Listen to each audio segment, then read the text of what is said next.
What's going on with the property market? Wasn't it supposed to crash?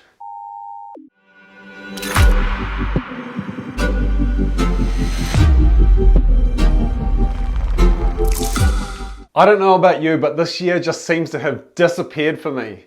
It was summer, and then it was lockdown, and then a whole COVID blur, and now here we are in October. My baby daughter is growing fast and now 7 months old, which is just ridiculous. As for the property market, things are booming.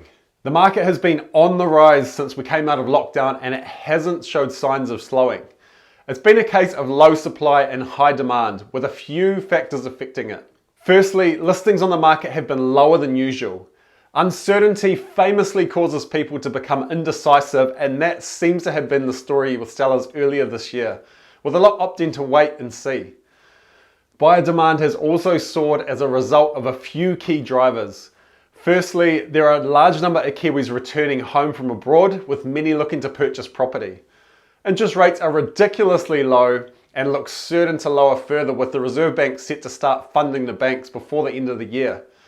The flip side of the low interest rate coin is that those who had money invested in term deposits now look for better returns as their term deposits are maturing.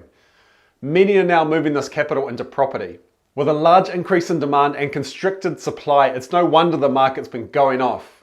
Usually around election time, we see a slowdown in the market. This comes back to the uncertainty again. We really haven't seen anything of the sort this time round.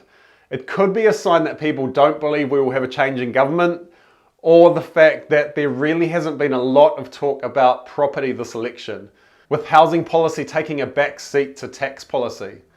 It'll be interesting to see if there's any effect on the market post-election. The media were very slow to get on board with the current property market boom.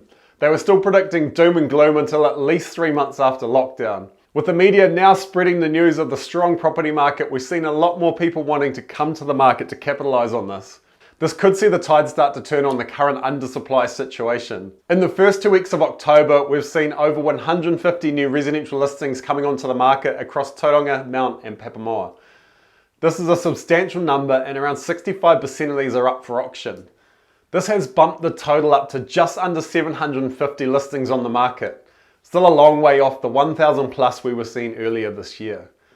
However, with over 300 properties selling last month, we're still yet to see if the increase in listings will make a dent in the supply shortage. If a levelling of the market does take place, don't expect to hear about it in the media until 3 months later, so make sure you get advice from someone who's active in the market if you're thinking of buying or selling.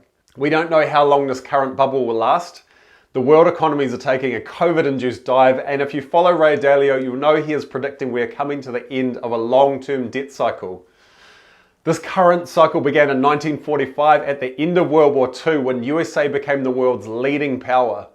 I won't attempt to explain debt cycles, as I'm certainly no expert, but if you're interested in learning more about how the debt cycles work, check out Ray's website, principles.com. There's a lot of great free info on there.